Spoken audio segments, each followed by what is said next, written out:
Madam, Sanjeev sir, yes, go I ahead, have transfer the control, madam. Okay. sure. Sanjeev sir, I haven't received your PPT.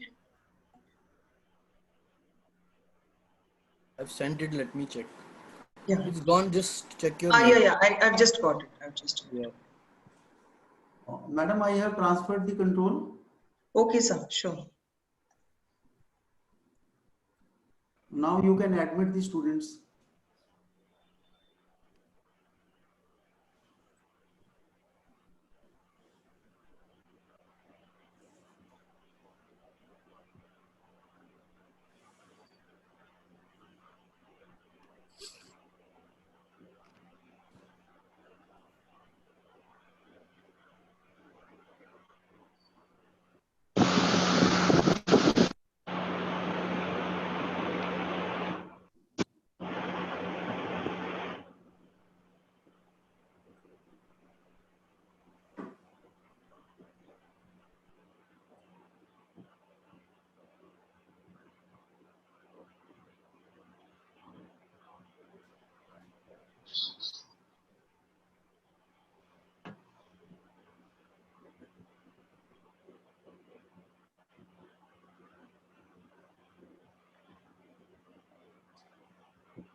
So Sanjeev sir, we already have almost 10 students joined, so we'll just wait for another 2-3 minutes, and then we can just start the session.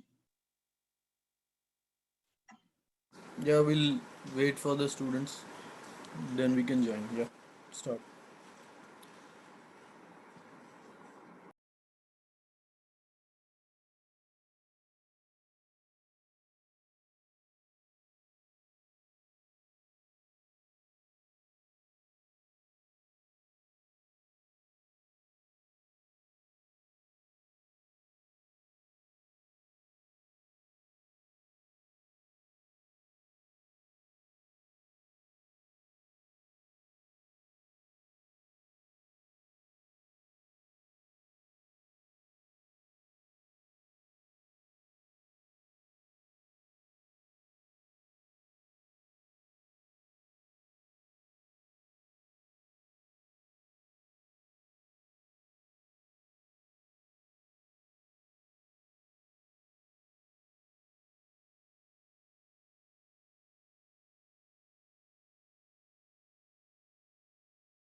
So very good morning to all of you.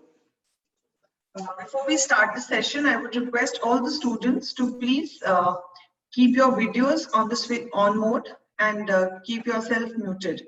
So I've already muted all the participants. I'll request all of you to please switch on your videos.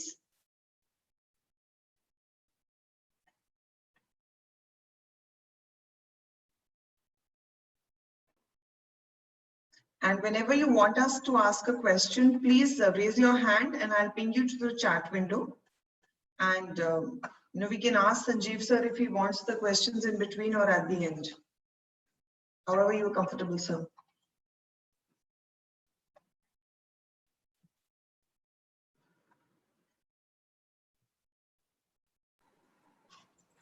Thanks, Dr. Anuradha. Thanks, everybody, for joining on time. First of all, I'd like to thank. Can you hear me? Yes, sir. Sir, can I formally introduce you before we start the session? Yeah, sure. So we can do the questions in between. That's not a problem. Okay, great, sir. Great. Okay. So I think it's time and we should start the session. So let me introduce. We are fortunate to have with us Mr. Sanjeev Bhalla. And let me just introduce him briefly. So he has around more than 20 years of work experience across India, US, Canada, and Singapore. So he has played multiple roles like in sales, program management, project management, as a business intelligence consultant and product manager. He has served many organizations. Most of them are, organizations which are known across the world, such as Microsoft, IBM, Mastercard, Connexent, and Infosys. And he served, across domains and industries like high-tech, banking, government, and manufacturing. So sir is currently working as a business development manager at Microsoft, and he's going to talk about his experiences today, real-time examples, how he's handled challenges. So I hand over the field to you, sir. Over to you. Thank you, Dr. Anuradha, for the introduction. And, I'm excited to be talking to this group of people. And thanks everybody for joining the session. So I won't go into details of my experience. You can look me up on LinkedIn and you can find me there. And at the end of the session, I'll share my email ID. So please feel free to connect with me on LinkedIn or drop in a mail and I'll try to answer as soon as possible. So I'll tell you what is the reason of me selecting this particular topic for sharing with you. While a lot of you will view sales as something that you believe you may or may not do during your careers, but trust me, once you've chosen to join a business school, you will end up doing sales at one point or the other. Whether you end up in a product role, product management, sales, marketing, maybe engineering, you'll feel that I can sit in a corner and be an engineer and code. That's not the case in real life. Everybody has to do some selling. Even the head of engineering is asked to come and talk to customers at times to sell what value the organization is trying to sell. And this is across large companies like Microsoft or even at startups. So I request, please don't record anything. No need to take any notes. This presentation will be shared with you. And as I said, you can always reach out to me directly or through one of the faculty members. So what I need from you is just pay attention to what I'm saying. There's a lot of content to cover in 1 hour. So it will be a slightly fast-paced session. So just stay with me. Now, having said this, I want to break some myths that a lot of you will have around sales, because a lot of you may be freshers while others may have some experience in the real world or in a family business. That's great. So let's move the slide, please. So let's start with, what is sales really? A lot of people will think that sales is probably trying to push something that we have produced, we have made. I'm a great innovator. I can make this product and it will sell. It doesn't work that way. You have to solve a customer problem. Whenever you try to buy something as a consumer or as a customer, you're also trying to look at solving a problem. It may be a problem in your personal life or a need or in your professional life. And I'm not talking about shopping addicts. That's a different problem to solve. but in general, you are trying to solve a problem whenever you buy something.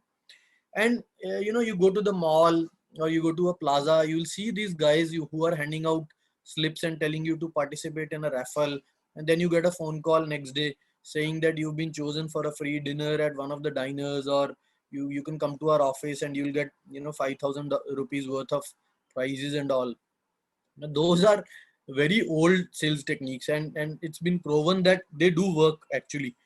So it's like you go to their office, there'll be 20 people like you, they'll brainwash you into buying a timeshare at one of their resorts, and after 3-4 hours, part of you will be drained.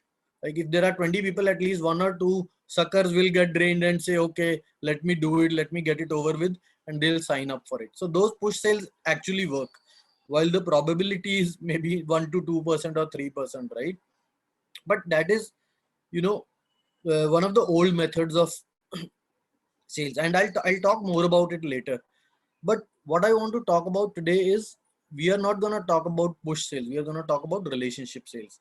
And again, a lot of people will think that relationship sales really means whining and dining, calling them sir, chaplusi sort of stuff. It's nothing like that. Maybe there is part of it that is there to it, but it is a lot more. And large organizations, professionals have zeroed sales to a science now. It is an art to some extent, but there is a science around it, and that is what I want to talk to you. So at the end of the session, I think you should feel that there is a science around it and there is a technique around it.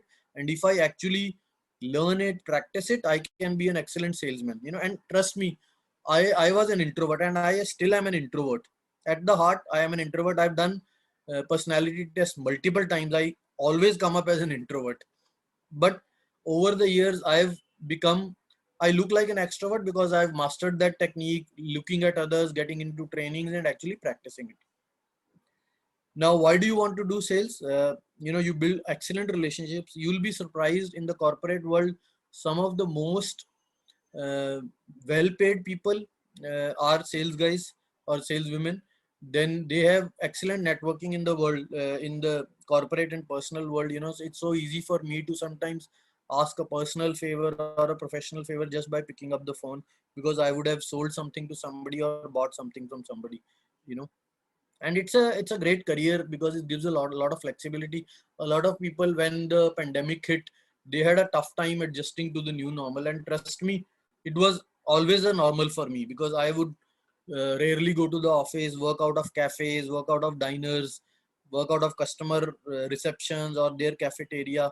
So it was natural for me. The only part was, now I can't go out, so but I still I'm okay working from home. Now let's talk about the science part of it that I said. It is been beaten down to a science. So I'll call it the walking the tightrope. It's like in a circus, you walk the tightrope, and if you don't follow something, you fall down. जैसे करतब करते हैं circus में, or it's like a train. If even one part of the rail track is missing, the train falls off. So let me start off by saying, does it take to walk that tightrope? So the first thing is, you have to prepare well about the customer and the organization. And I'm really talking B2B sales. I'm not talking B2C sales like FMCG companies do, because those are very marketing oriented, ad oriented stuff. I'm talking sales where you go to a person, and it doesn't have to be a pure B2B. It could be as simple as selling a high value product. Let's say you are selling a Tesla car or even a normal car sometimes, but it's a high value product. So prepare well about the customer and their organization. If I'm talking B2B sales, I see a lot of sales guys walking into a customer location, talking at the reception, trying to get time. When the customer actually gives time, they don't know what to talk about. They just ask the question, sir, what can I sell you? I sell these 20 services or products, these softwares or hardwares. Will you buy it? And then the customer says, no, I don't need it. Please go. Or they'll be polite enough to offer a tea, and then you come out of it doing nothing. Now, some of these things are very basics, but I've seen, especially in the Indian context, more than half of the people are usually late, and that includes highly paid professionals, highly educated professionals. They don't appreciate the other person's time. You know, if you're in Delhi, it takes 2 hours to go to Gurgaon, Manesar, Noida, Greater Noida. Plan for it. You know, always be 15-20 minutes early. Talk to the receptionist. Try to understand the organization. You know, I've been to customers. I won't name them. You know, there is a temple in their campus. There's actually a temple. You know, there's a priest who comes every morning, or sometimes there's a figure of a deity, and the promoter himself, who's a chairman, like a well-known figure in the industry. So that tells you a lot about the customer, that they are a very family oriented, God-fearing sort of customer. They are not very highly professional like a Microsoft or an IBM, right? So they value relationships a lot. So that tells you a lot about the customer. You know, Google about the person you are meeting. You can find that about on LinkedIn.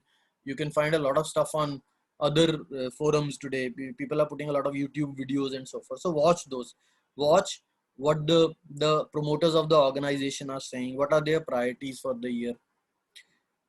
Why then I'm saying, find a way for the customer to like you. Why do you want them to like you? You know, you'll be surprised a lot of times customers buy from you because they like you, because they have 5 other options, and it's probably the same product, similar product. At least there's a price point difference of 2 to 5%. So from whom should I buy?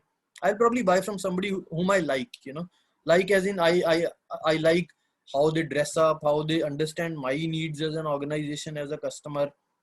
And then they are always on time, they are respectful, you know, they are humble. All of those things add up, right? So the customer has to like you. That's very important. You know, don't be arrogant. Sometimes I find that this is very true.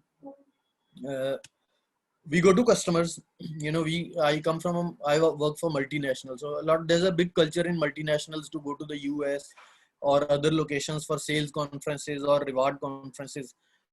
But when we meet our customers, you know, they've some of them have never traveled overseas. So a lot of the sales guys will go and talk about their overseas trips. It just irritates the other guy sometimes. You know, they say that this guy is a show off. So it doesn't work very well. You know, sometimes they'll be expensive suits, but they go to a customer who likes to dress very simple. It's not that he can't afford it, he just prefers to be comfortable all day, right? And I'm talking very senior guys also. If you go to some of the South Indian customers, they'll be in a white dhoti because that is the attire for them, right? So, you know, you have to make them feel comfortable, the way you appear, the way you transact with them. And as I said, you know, find about the customer, their organization, and also their needs. The sale will not happen just because of price, believe you me. It's not that, it's not like an Amazon or Flipkart sale कि सस्ता मिल रहा है चलो खरीद लेते हैं. You know, those are like 5, 10, 20,000 rupees decisions. These are lakhs and crores worth of decisions. So and everybody you talk to at the customer end is answerable to 20 other people. So if they are buying a service or a product from you which costs 50 lakhs or 5 crores, there's going to be an approval process. So you need to show them why they need to buy it, what are the benefits of that product and service. A lot of organizations where they fail is they have a product, it is complex, it has a lot of features. You know, take Zoom for example.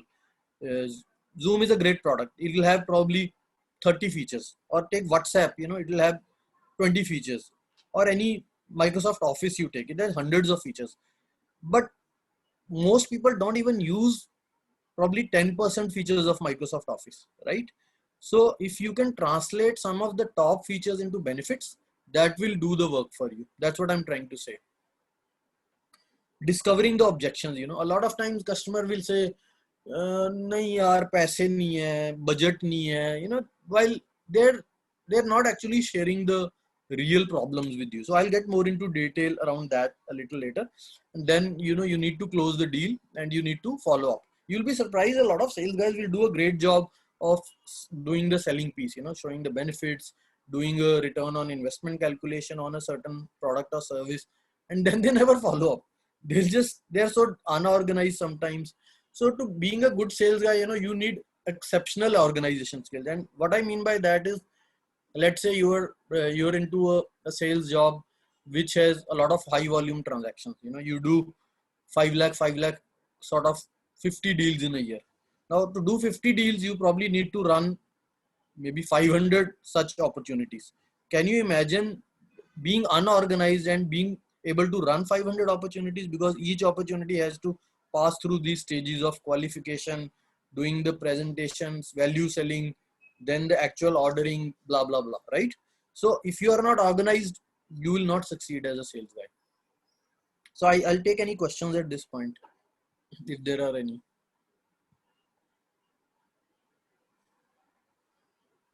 We can move to the next slide. Okay, so I talked about the old method of selling, so the old method was you make a contact through a database you bought, or through LinkedIn, or through a common contact, just cold calling. You qualify. What does sale qualification mean? There's again a whole lot of detail around it, but briefly, a lead is qualified if they have the budget, they know when they're going to decide, they know the process to decide, and so forth. So there are 5-7 things you do to qualify an opportunity. Then you present the benefits, the features, and the return on investment, etc., whatever it is, and then you close the deal. So that was the prescriptive sort of selling that people do, or they do even in the mall when they're trying to push those timeshares to you. What is the new sales we are talking about? It is the relationship sales method. You'll be surprised, in Japan, they take over a year to develop trust with a vendor. Over a year. And then once it is developed, those relationships will last for 30, 40, 50 years. It's not so bad in India. In India, you can do a fairly good job within months, right? So you build that relationship. What that means is you go, you visit them often, you call them, you listen to their problems, you share problems that they have not envisioned. So let's say you're talking to a manufacturing company, you read somewhere that they are struggling in their financials or so forth. So you need to know their problems and being able to question them, and then identify those needs. So all this back and forth will help you identify the needs, and that is when you take out your solution, not in the first meeting that here is a solution I'm trying to sell, and it may not be relevant for them, right? And then as part of the sales process, you confirm their need, the how we will fulfill that as a service or a product, and then you execute the order, right? So let's move on. Okay, so I talked about being liked by the customer, right? And I briefly talked about, what are the first impressions? Are you on time? Are you dressed professionally? There was a time when IBM used to ask sales guys to wear coats and ties. I'm talking like 20 years ago. That doesn't work anymore. So even companies like IBM have said, it is okay to dress casually as long as it's business casual. So you need to understand a little bit whom are you going to meet, and then maybe sort of be dressed around that. So this is a debatable topic. A lot of people will say, I decide how I want to dress up, whether I want a goatee or not, what kind of specs I wear. But I would say you don't want to look too odd sometimes, because ultimately you're trying to make a sale here. This is not a MTV Splitsvilla or MTV Roadies contest, right? So don't get me wrong. This jump from school to college and college to work, it takes some amount of hurdles to cross, and it, for me also, it's taken hurdles at times. I used to study in India, then I worked in the US. There was a different culture. When I came back, it's a different culture. In US, you would call even the CEO by their first name, and here even the peon you'll call sir. So you see, that is the kind of hurdles you're trying to cross. The other one is I talked about is make them feel important. A lot of times, if you've done the research right on a customer, you will know that they are actually doing a lot of great things. Not everything is rosy, but everybody is doing something good in their field. So if you know what they are doing, you may want to compliment them. A lot of times, that particular guy may not have that thing, but if you just say that their organization is doing good, they'll feel good about it. That you've done the research, you've tried to understand their organization, so they'll feel good about it. They would want to listen to you at least. Then most importantly, you have to be an excellent listener. A lot of sales guys will just go and vomit. मैंने training की थी, I've spent 2 weeks in training, so now I have to go and do this viva. No need to do all of that. You will be surprised that listening is 90% of the work for a sales guy. I talk a lot, but not in front of a customer. I will talk when I have to talk. When I'm with a customer, all I try to do is just listen. I don't even take notes sometimes. And then I just make those mental notes of those 4 or 5 important points. And then when I come out of the meeting, I just take notes, So don't do distracting stuff, that open an iPad or a phone and start. That's very disrespectful. So what does being a great listener help you? It makes them feel important. You are likable, which I talked about in the first place. It helps you discover needs. That also I told you the reason to doing that. And then, you are controlling the conversation, because if you start talking a lot, there's a risk you'll say something wrong, which they may not like. So most of the time, if they are doing the talking, it is their risk of saying something right or wrong. And you, being a good sales guy, will ignore if they say something politically wrong, or, this is not a place to debate whether CAA or Article 370. Just listen and move on.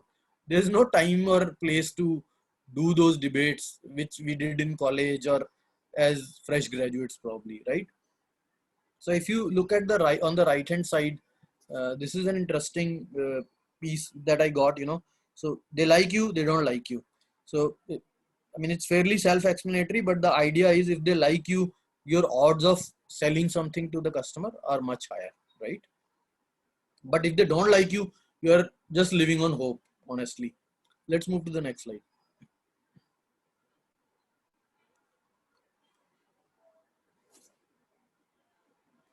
As part of building a relationship, I talked about asking questions. It is again part of the whole theme of being a good listener, right?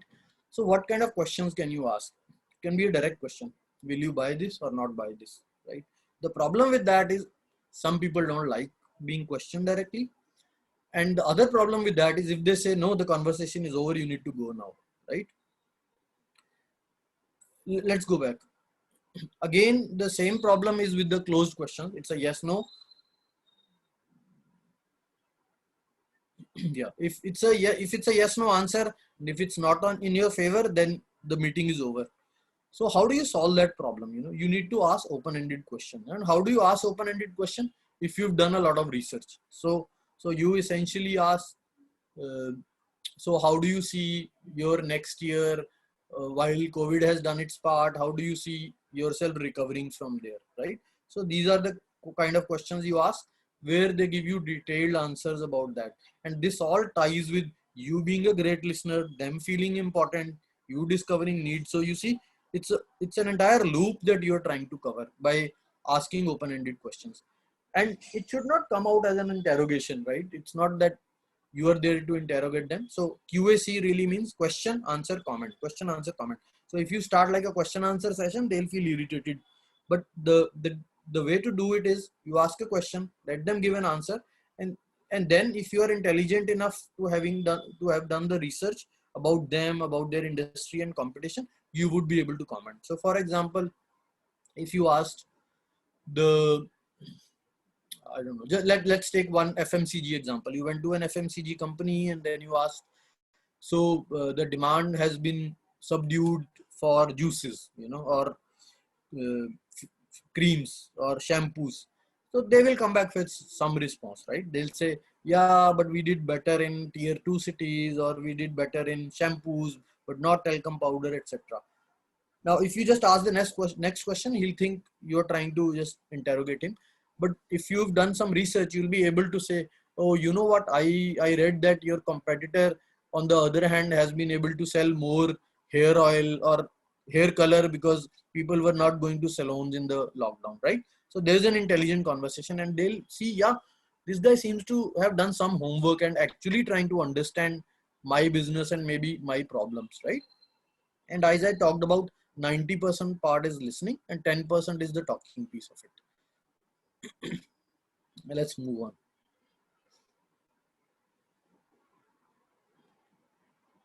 Can you please move the slide?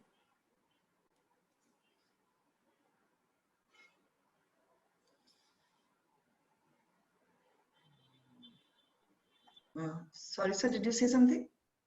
I said, can you please move the slide? Yeah, sure. Okay. So we talked about being able to form a relationship, but part of learning how to form a relationship is part of trying to understand what kind of people you deal with, right? You meet with. So broadly, whether it's psychology, human resources people, or anybody, they would broadly classify people into four types of people. I mean, there are all subcategories. There's a ton of research, and this is all available on a lot of books. But if you can really understand what kind of a customer or a person you're dealing with, you can structure your conversation. So if it's an analytical person, they'll be typically quiet, very logical. They'll go down to the depth of the detail. They'll read the whole proposal like crazy, you know, ye kya, ye kya, ye kya. They'll make sure every bullet point they understand, right? So they probably want a lot of data that they can analyze at their time, and then they'll take a decision. There's the controller type of guy, you know, he probably does not want to meet you at a cafe or a restaurant. He'll say, come to my office, be to the point, don't give me stories, don't try to build a relationship with me, just tell me what you're trying to sell, give me the benefits. They'll be very controlling in nature, and I'm talking their professional life. In personal life, they can be whatever else they want to be, and they'll be very conscious of their time usage, and they'll be very dynamic, right? So you want to respect that and be around that. You know, you don't want to be proposing, let's meet at cafe coffee day or Starbucks. That's not gonna work. And then there are the enthusiast types, you know, who are very creative. A lot of them may sound like he wants to do a lot of projects, but actually they don't. So you have to be careful, and with experience you learn these personalities, because a lot of customers you'll meet, they'll say ye bhi karna hai, wo bhi karna hai, ye bhi karna hai. They'll be all over the place. So you really need to understand what his real priority is, and are you fitting into that priority or not. You know, they're always excited, they have their stories, they like to listen to stories. What did you do with that customer, and so forth. And then there are the amiable types, you know, they believe in a relationship. They are probably somebody you want to meet for a drink or coffee or something like that. So it's important to understand the personality, and you may not understand the first time, but once you start working with that person, you'll start understanding their personalities, and you read more about them, and on such topics on the internet, you'll start understanding people in general, and that will help you in closing more sales rather than going after sales after a person with the wrong approach, right? Let's move to the next slide. Sir, I have a question from one of the students. Yeah. He's asking, to build relationships with the customer, does the time spent with them matter? That's a question by Ranjan. That's a very good question. So, you know, it depends on the type of people actually. So if it's so I'm a controller when it comes to my professional life, you know, I don't, so if I'm a customer, I'm usually a controller, but if I am a salesman, I normally tweak my, you know, behavior according to them. So like when somebody is trying to sell me something and they call me, sir, ये बेचना चाहते हैं, I ask them, मुझे 3 points बताओ फटाफट और call मत करना, I'll call you back, just drop me a WhatsApp message, you know. But to answer your question, it depends on their personality. So if you're talking to a controller kind of guy, he does not expect you to spend too much time. You have to be thoroughly prepared. You'll be happy, and it's okay if he spends just 5-7 minutes with you, because he has 20 other things on his mind, and he probably wants to leave the office at 6 and go home or go driving, golfing, or whatever else he wants to do. You know, he's just very particular about time. It does not say that he does not like you. It's just his personality. But if you look at some other guys like Amiable and those guys, they will spend like 2 hours at a lunch with you, give you all the stories. Then you really need to be spending time. Some of them will actually expect you to come there to their kid's wedding or birthday, even in a very professional environment. I've seen that happen, you know, and I've seen successful sales guys who will have those kind of relationships where they go to their homes, or, and there's nothing, no corruption or anything. It's just that everything is very clean, but they expect that. And a lot of public sector or government employees expect that, you know, there's a big perception that there's a lot of corruption in public sector. That's not true. While it may be there in certain pockets, but a lot of big corporations like the banks and a lot of other engineering companies, like you see Oil India, Indian Oil and all, they are very professionally run. But the people there expect that you come and sit at the reception for an hour, wait for them. It's because these guys are usually unorganized, you know. They'll not be very good at managing their calendar. And if their boss calls them, they'll go run for it. Like if you come to a very professional organization, the boss calls, the guy says, sorry, I'm in a meeting, I'll talk to you later. But if in a public sector or in some of the lala companies that people like to call, if the boss calls, you drop everything and run, you know. So it's just a cultural thing that you need to adjust. There's no right or wrong, to be honest, because the promoter run companies and government run, they're very hierarchical in nature. But and it happens with me all the time, you know. I'll go 2 hours or I'll go to Bombay for a meeting, and I'll show up subah subah utke, you know, take a flight, be there at 11 a.m., 12 noon in Bombay, you know, so which means you've been up since 4 a.m., right? Then you show up and then they'll say, no, so our promoter has called us to the Bandra office, so we are going there. So you sit there for 4 or 5 hours, do nothing, do whatever. Then if he comes back, you have a meeting. If he doesn't come back, you have to extend the stay to next day. All of this stuff happens. But this is how you learn how to manage time, con calls, you manage things on. I mean, this is a process for you to learn, right? This is not a job where you will go in the office in the morning and sweetly everything will happen and then you'll come back at 6 p.m. in the evening. Sales job is never like that, you know. So did I answer your question? Let's move on.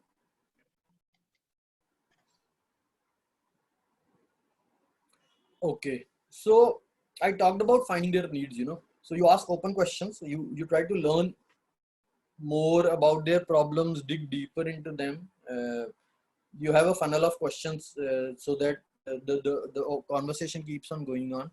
But don't be tempted to give solutions, because if you assume something wrong, you're trying to sell something wrong, and then when the deal actually progresses, the deal will not happen. You know, you'll be just happy thinking it's gonna happen, but if it's not addressing a problem, uh, it won't. One other thing is that, you know, bring a standard list of reasons why people would buy your product or service. A lot of good organizations will enable you with that. You know, you join a company which is either a multinational or they are trying to sell a complex product like a SaaS based product or a hardware or something. They will enable you with a lot of these things. Let's say you are in a startup or in a smaller company where such things are not there. You need to develop this, you know, a standard reasons why they would buy, you know. And so A, it shows that you've done your homework. B, so basically you go through that list and try to ascertain why are they trying to avail this product or service, you know.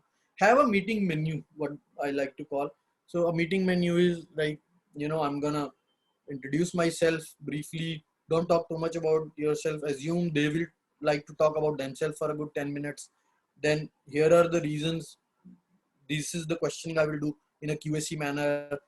Then here's what I will share about my solutions to those potential problems. This is sort of the menu I will follow during the course of the meeting. So what that means is you look very well prepared. You seem like somebody who doesn't waste time. And even if you are meeting a personality who's the relationship type, you come out of the meeting productive. So while a controller will do all of this in 10 minutes, the other guy will take up 2 hours. But in your mind, you are always thinking, okay, I've done this, now between these useless discussions I have to somehow plug in this, right? And I do that. Like when I go for a meeting, I have usually 4 or 5 questions. If I'm meeting a customer whom I've known for a few years or months, and I know he'll waste time with stories and all that stuff, you know, he'll ask me what is going on in Microsoft, because everybody wants to know what's going on in Microsoft, right? So we'll take some stories, all that, and most of it is Googleable stuff. You know, I can't share confidential information any which ways. So, but I always keep in mind that, you know, I have to cover these 4 points no matter what, you know, and I know this guy has a habit of running away when his boss calls, etc. So I'll try to keep on plugging those questions here and there. So that then my meeting is very productive that way, right? While it took 2 hours, but I got my question answered. And be assertive about certain things, right? Don't be weak on certain things. If they are you need an answer to a question, politely keep on pushing to get that answer. Say no if it's a no. You know, a lot of times guys will say, yeah sir, कर सकते हैं, देख के बताता हूँ, and they know in their heart it's not gonna happen because either it's a price discount or a service that they don't offer. Then customer will feel that you are fooling him or her, because if your company does not offer that product or service, there's no point. You don't look intelligent, you just look somebody who's just like a lousy sales guy, right? Again, I'll jump to the build their needs part, where you need to visualize their problem. You visualize their problem if you understand the problem, you know, you understand their mindset and issues. A lot of times you need to disturb their mindset, you know, you need to poke them in a way. They are thinking, they have a certain train of thought, and then you need to give them examples what their competition is doing, right? So unless you उसे disturb करोगे ना, तभी then they'll only wake up. Otherwise he is happy, he comes in the morning, does his stuff, goes back happily. But unless you go and tell them, and there are forward looking customers who are trying to understand what competition is doing, and then there are laggards, you know, they don't wake up that easily. So you have to disturb them, but then you have to console them. No problem sir, we'll get it done for you. So you know, you have to do that hot and cold sometimes with them. And then, as I said, keep on questioning them until they say it. And this questioning will decrease as you form that relationship, right? Because then they start trusting you. Sometimes I get calls from a customer that I need this solution. Can you recommend? I know your company does not do it. Can you recommend me who does it and who are the resellers for it? So they have that faith sometimes. They know we don't sell it as an organization, but they will come and ask me that, okay, I will go with your recommendation. Even to that extent, their cost of not doing it, you know, a lot of times customers are, as I said, happy doing what they are doing. You have to highlight what is the cost of not doing it. So cost could be they are missing out on revenue, they are missing out on there could be poor customer satisfaction, right? Or there could be more cost. Let's say, I'm just taking a very simple example. You are dealing with a company who has customers, and customers need customer support, right? So how do they get customer support? They go to a store, they call the call center, or they drop an email. So maybe they don't have a chatbot, right? So if you are somebody who sells chatbots, you know what a chatbot is. You know, you type your question on the website and it answers, right? So that is artificial intelligence on a cloud solution, basically. So you train the chatbot, and they can answer standard questions, and those can be hundreds of questions, right? So if you tell your competitor, and you are somebody from a company who sells cloud solutions, you'll say, if you don't have a chatbot running on your app and site, the younger generation will not like it, because the younger generation does not want to be you know, sitting in a phone queue for 20 minutes or even 2 minutes. They don't like walking up to a store or calling a call center. They are happy just typing a chat in a chatbot and getting basic answers. You'll resonate with this thing, you guys, right? Because you are used to talking to bots and getting answers, right? So the cost of not doing is, you tell him that you're missing out on the customers who are the younger crowd. You know, the older guys always want to go to the store or make a phone call, but the younger kids, they just want to leave a chat and then maybe come back to it 20 minutes later and continue that asynchronous discussion sort of thing. Dare them to say it, you know. So you have to keep on pushing them. As I said, this is just an extension of that, and use a lot of questions, because the more you can ask questions only if you have done your research. It's as simple as that. You can't be saying or batao, you'll get irritated, right? So you have to keep on coming up with new questions, and that will happen only if you learn about them a lot, or their organization, is what I'm saying. Let's move on. So one more question. Karan is asking why relationship selling is still one of the most important tactics salesperson need to master. Okay, so as I said, there are broadly two types of sales that happen. One is B2C. So your Hindustan Unilever and Daburs of the world, they do B2C. That is not a relationship sale for the most part. That is more branding, advertising, and so forth. There is a whole economy, a huge part of GDP that runs on B2B sales. So for example, companies like Microsoft, the enterprise business that we have, I'm not talking Surface or Xbox, I'm talking the cloud, Office, SQL Server, that business. Similarly, Google's enterprise products like Google Cloud, or you talk about other businesses like if you're selling aeroplanes, you work for Boeing or Airbus. Airbus, nobody will go to Amazon or eBay and buy an Airbus. That's not a discussion, right? That Airbus cannot say, go to my portal, put the price and I'll think about it. It's not going to happen. If ever an Airbus gets sold, it is like a multi-million-dollar discussion and usually multiple planes. So do you think it will happen just by putting ads on Times of India? Airbus, never, not even one plane will sell. So it is a large sale because it's a very in-depth sale. Because you need to ask for discounting, you need to customize the plane, you need to train the pilots, the crew, just imagine the hundreds of things that will go into running an airline, right? That is one example. Let's talk about another business to business sale. Technology companies have both plays. Gmail you don't sell, but if you are selling G Suite as an enterprise product to a company with 5,000, 10,000 employees, you need to have that discussion. You can't use the normal Gmail product because you want corporate security built into it, a lot of customizations, like right from the logo until that I want more storage and so forth, right? So there's this whole large sale piece which needs in-depth understanding of the customer needs. That is where the relationship sales comes. Thank you, sir. Yeah, let's move to the next slide. Now I talked about you need to highlight benefits to a customers. So a lot of, and this has really changed over the years. When I started working, companies would talk about features. This is a great feature we are working on. Now nobody cares about features. What people care about is how am I going to use it. And as I told you, while Teams, Zoom, Office, your email, they will keep on getting a lot of features. Some of them you have to bring in because competition is bringing in, but you need to be able to articulate the benefits of that, right?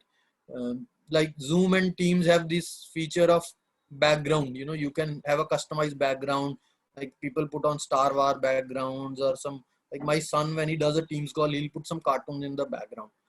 If it was just a feature, okay, but now it's an excitement, right? That today I'm in a good mood, I'll put, I think I put something like a bridge or something, I don't know, but it's not coming fully. But the point is, I don't want to show my personal space maybe, or I just want to look cool on a certain day. So those are the kind of benefits you need to explain. And it's not that you can show one and not the other. It's important to show the both, because a lot of times when the customer is evaluating buying a service or a product, the requirement they get in that spreadsheet or evaluation matrix is a feature. So you need to check that box, that company A is giving this feature or not, and company B is giving that feature or not. A lot of times you'll not see the benefits. So if you're buying a technology product, there has to be encryption or security sort of thing, right? Some certifications from some security bodies or government, etc., right? So then you have to show features also. And as I said, a lot of products will have features, hundreds of them, but people will use maybe 5%. So don't throw the entire list at them. I see a lot of proposals, people sending like a 50-page proposal. Who has the time to read a 50-page proposal? So you can't be showing them like 40 pages of features and then 1 page of commercial and then blah, blah, blah. Nobody is going to read 40 pages of features, trust me. किसी के पास time नहीं है इतना. So you need to be very concise that while we have these 5,000 features, you can go to this URL and check for yourself. However, these are the top 20 features that we believe will give the ROI that you're looking for if you buy my product. So that's how you go about it. Let's move on.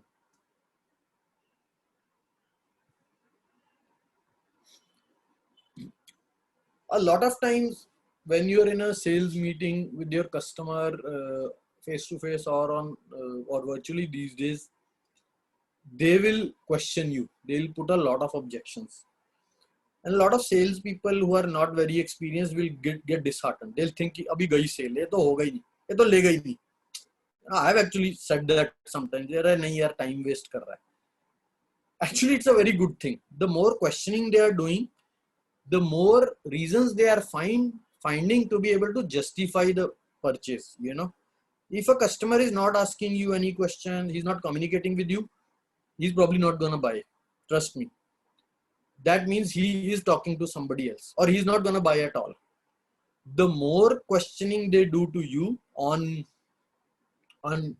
feature, functionality, price, how are they going to use that thing, what is the post sales support, what are the prices when they buy again, what discounts, you know, the more just think about yourself, right? You go and you test drive a few cars, right? You go test drive 2-3 cars. Where will you spend more time? Where you want to buy, not where you don't want to buy, right? Whom will you call again? You will do more. You drove the car, then you came back home, you went to car dekho, car wale, and then you talk to 5 people, this, that, and the other, and then you will call that sales guy. You know, I have these 5 questions. Will you call the guy you don't want to buy from, or will you call the guy whom you want to buy from, right? So it's a very good thing that they have objections, and your job is to handle them. Some of them may not be real sometimes, so you have to, because they are actually trying to just push you down on price, right? If I have to buy a car and he's showing me a base model with these features plus 2 other, this one. Now in my mind, I'm to buy the base plus 1, but I'm telling him that these features I don't need. So actually I'm negotiating, but I'm not telling him that the price kam kar lo. I'm telling him ये features waste hai yaar, mujhe nahi chahiye. So indirectly I'm negotiating. Again, as I said, there's a fear of commitment that if I buy, will it be a wrong decision tomorrow? If it doesn't work, my manager or management will question me. People will question me, right? Buyer's remorse. You know, just Google for buyer's remorse sometime in your free time. A lot of people in personal life and professional life, they will feel, why did I buy? Did I buy at the right price? And they'll start go and comparison shopping again. Amazon में order डाल के उसके बाद Flipkart पे जाके check करते हैं लोग. This is very common, right? And then they cancel that order and come back to Flipkart. Keeping truth in reserve. This is a good one. You know, sometimes he'll keep on dragging you. These are the problem. So, and then if you are a lousy sales guy, you will keep on giving discount for no reason, or 5% or 2%. You know, you will keep on going down. And then he'll know he has still something more in his pocket to give me. So he'll bring out some. So don't start dropping the price just like that. You know, that's a different training and learning altogether. Again, as I said, it's important to try and help them. And is price the real problem or not? That is very important to understand. Because if you believe it's the price is the problem, you keep on discounting yourself, which means you have reduced your own value. Now, if your target is 100 and you discount everybody a lot, you'll have to do more deals, right? And you peel the onion. It's like peeling the onion to find the real intent and problems. Okay, let's move on.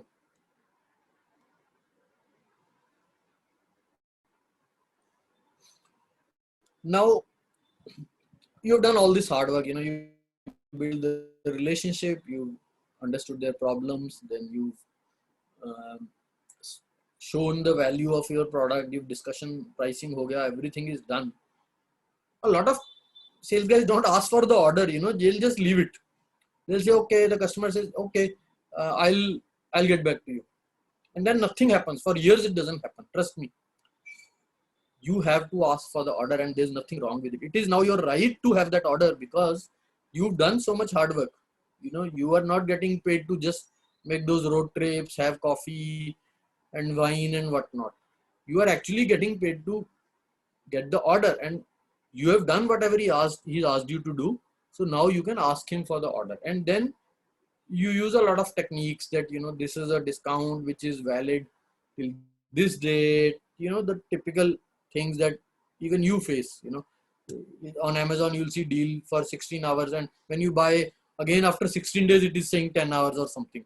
That is just a tactic, and that is what you use in B2B sales also, business to business sales also. And then how do you close the sale? You know, do you think what this is what you need? You actually need to validate that, and probably much earlier in the process, you need to talk timelines, because it cannot be an open-ended, because if you are wasting time on deals which are not going to close this year or in this quarter, then you will not meet your number, right? A lot of smart sales guys, you know what they do, if it's not a very complex sale, in the last meeting they'll actually go and take the paperwork, either email the paperwork, you know, and tell them please get it reviewed by your legal or procurement team, and then when you go there you sort of push them to sign it. While they may not sign it these days, it's all electronic, but you get the picture. You know, you cannot leave that as a surprise to come back later, because then he'll say, oh, I saw this clause in the contract, it doesn't meet our corporate policy, this, that, and the other, right? So once you are confident that the deal will happen, you need to start pushing the contracting paperwork that you need to do. And then you know, you need to create that urgency. So let's say he says, so we are in June right now, you know, let's say he says Diwali के बाद करते हैं, you know, busy चल रहा है बहुत, दिवाली के बाद, typical answer you will see, Diwali के बाद करेंगे, अभी तो year end है, अभी तो quarter end है. These are typical Indian winter की छुट्टियां हैं, summer holidays हैं. These are like 5-6 excuses customers have every time, and Diwali is like every time. And if you go to Calcutta, अभी तो strike है. Calcutta always has a strike. So how you solve this problem? So the minute he says Diwali के बाद, ठीक है sir, मैं ना 22 तारीख की दिवाली है, मैं 24 को आता हूँ, ये सर मैं कैलेंडर में डाल लेता हूँ, and please I'm sending you an invite, please accept it right now. So you know, you are pushing him to start thinking about it, and maybe he's not even thinking about it right now. He's doing his sweet thing that okay, after Diwali I'll buy some more time. That doesn't help you. So you have to pencil it in his calendar and yours. Now he said Diwali, so you hold him to Diwali, right? And keep the next step with you. Okay, then you say, okay, I'll follow up with you in 2 weeks. Don't leave the next step with him, because the minute he says I'll get back to you, he's never getting back to you. 90% he'll not get back to you. Trust me. Even if he has to buy, because customers and humans by nature are lazy. So they'll never get back to you. Let's move on. So we have one more question. Yeah. Karan is asking, how do we get a yes as soon as possible, as the buyers are very busy these days? It's almost similar to what you just said. See, what is it that you're trying to sell? See, this is not a B2B sale is not like, how do I put it? It's not like walking into a store and buying a phone, you know. So I think that is what you need to understand a little bit. Let's say I walk into Croma and I'm in the mood to buy a phone today, you know. So let's say I want to spend 30,000 rupees. I'm just checking a number. And so I'll go there. He'll say, sir, kaisa phone chahiye? You know, this is not that sale, because I will buy that phone today. If I don't buy it from Croma, I'll buy it from Reliance Digital or online. This is not that sale. So the yes is not as soon as possible, because in those sales is when you need the yes now, because if you don't, he's going to spend that 30,000 somewhere else. This is a different sales altogether, and this is a cycle of months. So what happens is, as you start learning this sales process, your confidence in your deals will start going up. You know, it's hard for me to explain, but now when I'm working on a deal months, I know it will happen. Broadly, I will know. Like if I'm working on 10 deals, in 8 or 9, I'll have a confidence कि ये होगी या नहीं होगी. There will be only 1 or 2 where the customer will keep me thoroughly confused. 80-90% of the time I'll know कि ये deal होगी, हमारे साथ होगी या नहीं होगी, वो secondary बात है. और out of that, another 80% of the time I'll know कि हमारे साथ ही होगी. Because if I find that हमारे साथ नहीं होनी, I'll stop working on it, right? I'll sort of start telling him कि sorry ये हो नहीं सकता, price नहीं match करती, and then wait for him to come back. नहीं, मुझे तुमसे ही लेना है, best price कर दो. So this is not that transactional deal. That is those are transactional deals. अगर आज नहीं की उसने तुम्हारे साथ, वो कहीं कर लेगा, उसको फोन तो लेना ही है. उसने अगर कार आज नहीं ली, कार तो वो लेगा, कहीं और से ले लेगा. This is not that deal. So that is the difference between a transaction and a relationship. So relationship deal will take months, quarters, or years sometime. Trust me. Indigo buying 100 planes is not a 2-month process. It is probably a decade-long process. The guy who would have worked on it would have been working on it for 5-10 years. Trust me. Right? So yeah. There's no quick yes in this. Okay, so that's all I had. You can, anyways, the slides will be shared with you. So drop me a mail if you have any questions. I can't promise to answer immediately, but I'll try to answer soon. And you can find me on LinkedIn also, right? Any more questions? So participants, any more questions? Please raise your hands and unmute yourself. Okay, any more questions from any of you?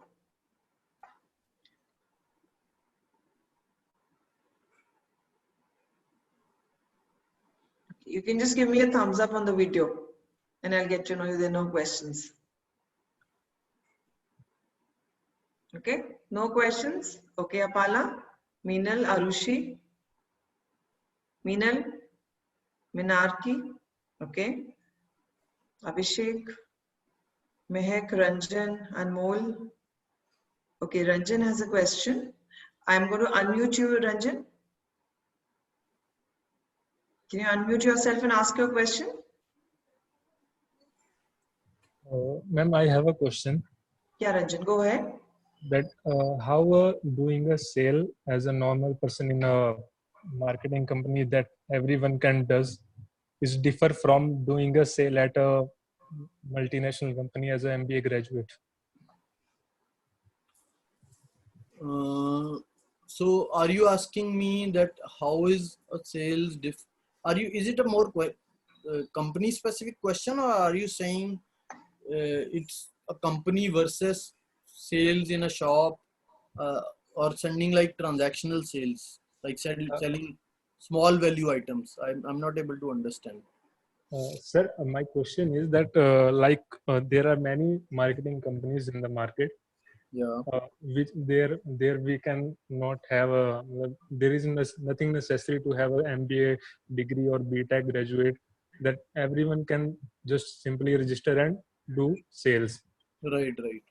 So how it differs from the doing sales at a multinational company or as an MBA graduate? Sure. So what edge do MBA marketing have over the other graduates who join? Yeah, ma'am, definitely. So it's a little complicated one, but let me try answering it in short. See, what the marketing companies or sales companies in the field, when they're selling anything like low value items like SIM cards or those are doing, they are just looking for feet on the street.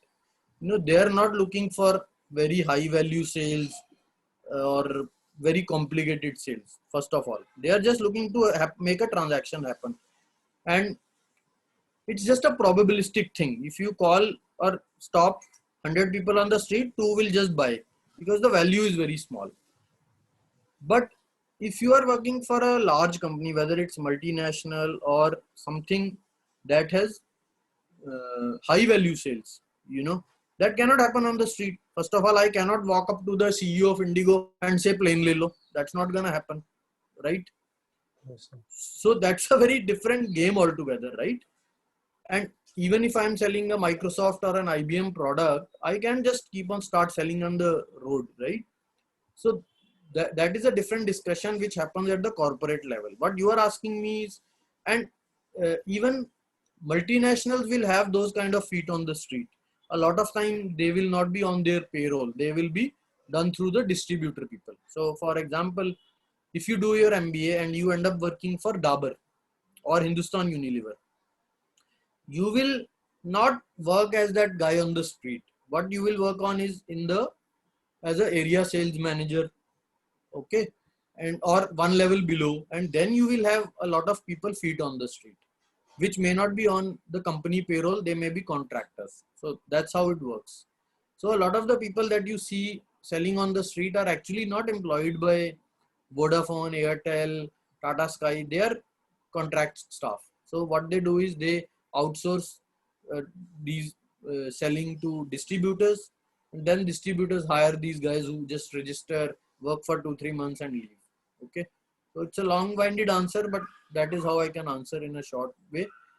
But at the same time, if you do an MBA, if you get hired by HDFC or ICICI, they may ask you to do credit card sales or something like that, and it's for a good reason, because what their philosophy is that they will hire guys on the street, they will hire guys from MBA school, they will understand, who will then understand how to sell this product, and then some of them will eventually grow to be managers, and some will actually become product managers or some other corporate function, right?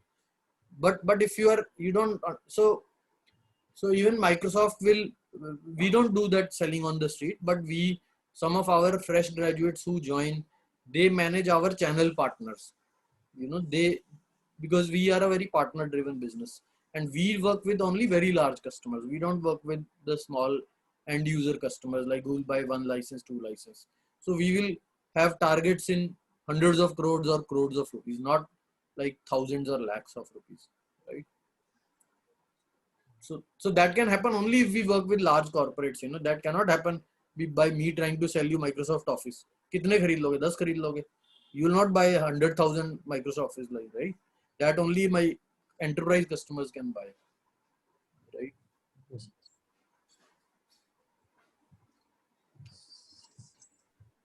One more question by Sugandha. She says, when we have a first meeting with a customer, how Yeah. can we know their nature, and how do we do the research?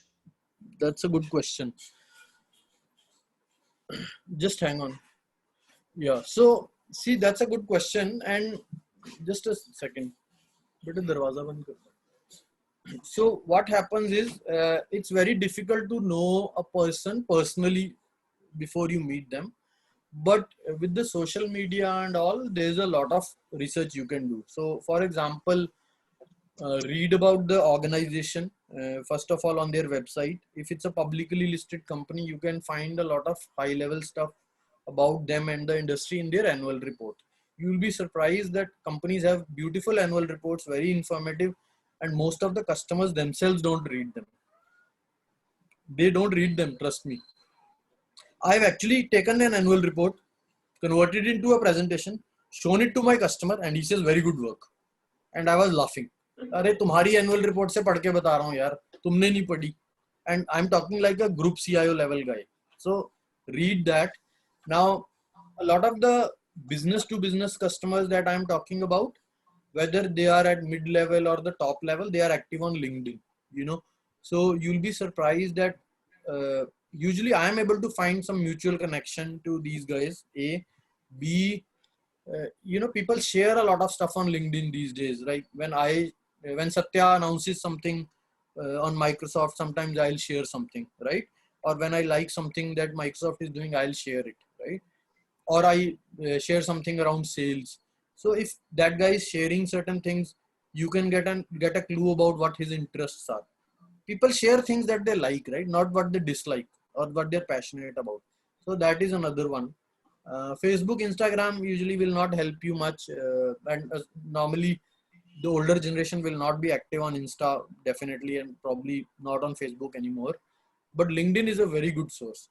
There's a paid subscription of LinkedIn called Sales Navigator and Premium. It is worth the investment, trust me. If you get into a B2B sales or even a B2C sales, like a high value sales, spend that money of 2, 3, 4,000 a year, and you can do very advanced searches, advanced information about those customers or people, and you will see a lot of information about them. And if you see mutual connections, just ask somebody. I was trying to reach a chief financial officer, then I found that my colleague is connected to him. So I dropped her a mail and asked her to connect me with him. Before the call, if that happens, I'm going to ask her about, this guy. So that's what I use. There's another question by Karan. Karan, go ahead, please. Good afternoon, ma'am, sir. Yeah, hi. Sir, I have one question, like how to build a strong relationship with the customer. Like newly Airtel have launched a new plan, Airtel Premium, with the main motive of zero complaint. It's just to interact, to buy a SIM or to create a strong relationship. Sorry, what was the last part of the question? So like just- Airtel have launched a new plan, new Airtel Premium, with the main motive zero complaint. Sir, that plan is just to interact a customer to buy the SIM or as to build a strong relation with ourselves. See, first of all, what you are asking is a very B2C. Can you please go on mute? It is a B2C kind of scenario. We are discussing a B2B. That is point one. So we are not discussing B2C here. A lot of things that happen on the B2C are very marketing campaigns, and it may not be exactly what it is, right? I am a platinum customer for Airtel for donkey's years, and I still get the super lousy service that they can give. I have half a dozen connections of Airtel, would have given lakhs of rupees in this thing, but I cannot get a customer service guy to call me. I have to go to the store every time. So sometimes these are just campaigns, but all of this does not work in a B2B scenario, because the B2B is much deeper. You will be talking to the CFO or a IT head or a IT manager. He will not listen to these flowery stories. He will just say कि ये मुझे काम करता है नहीं करता है, that. These are very marketing campaigns. These are B2C scenarios. Okay, sir. Thank you, sir. So I suggest that you guys start reading about B2B sales and B2C sales separately in your free time. And whenever we talk next, you'll have more set of questions, because you'll start appreciating what is business to business sales. But you are asking, a lot of you are business to consumer sales, and that is what you experience in your day-to-day life as a consumer. But when you join a corporate after your MBA, some of them will be business to business sales.